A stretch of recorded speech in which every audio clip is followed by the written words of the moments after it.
Lifestyle and culture. Sindhu सभ्यता को लेकर यह अनुमान लगाया जाता है कि ये मातृसत्तात्मक थी, क्योंकि स्त्री मूर्तियां बहुत अधिक मात्रा में मिली है।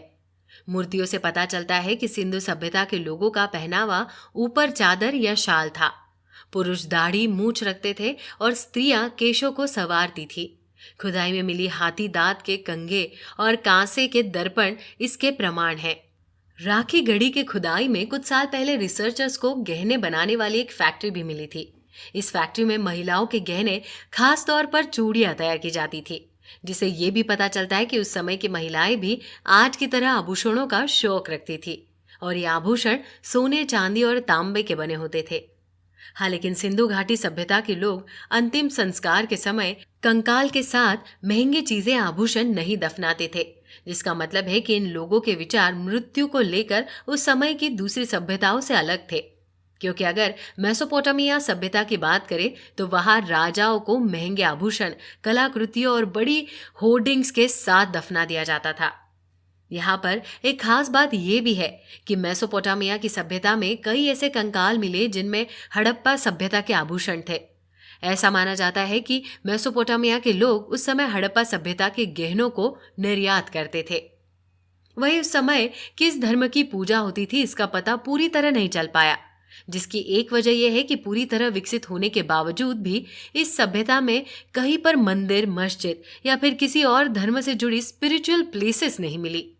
हाँ, लेकिन खोज में मिली सील पर जानवरों, ताबीज और मिट्टी से बनी आकृतियां मिली है, जो इस ओर इशारा करती है कि इस सभ्यता में जानवरों और प्रकृति की पूजा होती थी। इन सील्स में आधे मनुष्य और आधे जानवरों के चित्र बने हैं। जैसे कुछ सालों पहले खुदाई के दौरान एक सील मिली थी जिसमें चेहरा मनुष्य का था, लेकिन उसकी नाक हाथी की थी। वही चित्र में शरीर शेर का और पैर बैल के थे। साथ ही कई सिंबल भी मिले हैं जिन पर एक सिंग वाले घोड़े, जिन्हें अंग्रेजी में यूनिकॉर्न कहा जाता है, उनके चित्र बने हैं। वही कई ऐसी सील भी मिली है जिनसे पता चलता है कि ये लोग प्रकृति की पूजा करते थे।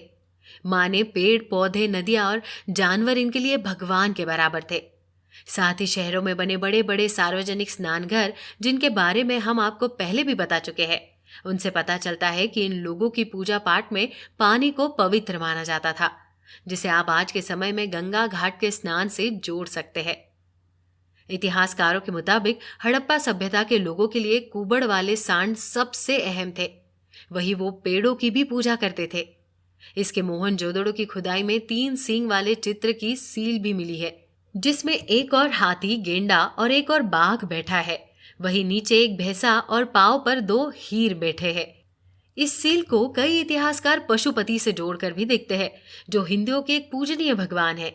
इसके अलावा रिसर्च में उस काल में योनि पूजा, लिंग पूजा और स्वास्तिक के सबूत भी मिले हैं, और कई जगहों पर अग्निकांड के अवशेष भी है, जिस वजह से कई स्कॉलर्स सिंधु घाटी की सभ्यता के लोगों को हिंदू धर्म से जोड़कर देखते हैं। कई इतिहासकार तो ये भी मानते हैं कि हिंदुओं का स्वास्तिक चिन्ह हड़प्पा सभ्यता की ही देन है। वही उस समय के लोगों में जादू टोना और अंधविश्वास के सबूत भी मिलते हैं। हाँ, लेकिन इसकी पहुंच ज्यादा नहीं थी।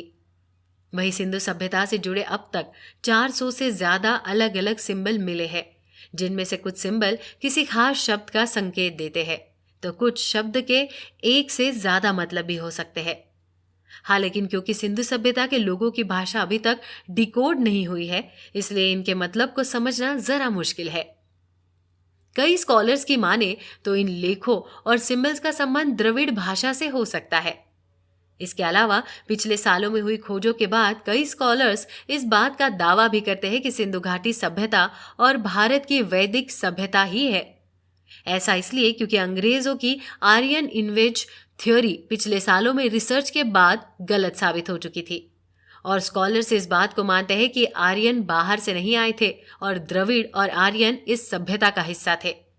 वही क्योंकि वैदिक ग्रंथ जैसे वेद, पुराण, महाभारत और रामायण के रचयिता आर्यंस को माना जाता है, इसलिए सिंधु घाटी सभ्यता के दौरान इन ग्रंथों की रचना हुई।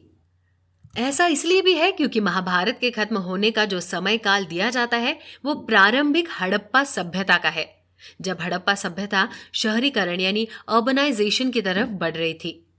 वहीं रिसर्च में ये भी पता चला है कि उस समय के लोग मनोरंजन के लिए शिकार तो किया ही करते थे, लेकिन उस समय 6 डाइस वाला बोर्ड गेम भी काफी प्रचलित था। और ऐसे ही खेल का जिक्र महाभारत में भी मिलता है, जिसे चौसर का खेल कहा जाता है। खैर, ये सिर्फ अनुमान है और जब तक इस सभ्यता से जुड़े सारे रहस्य सामने नहीं आ जाते, हम सिर्फ अंदाजे ही लगा सकते हैं।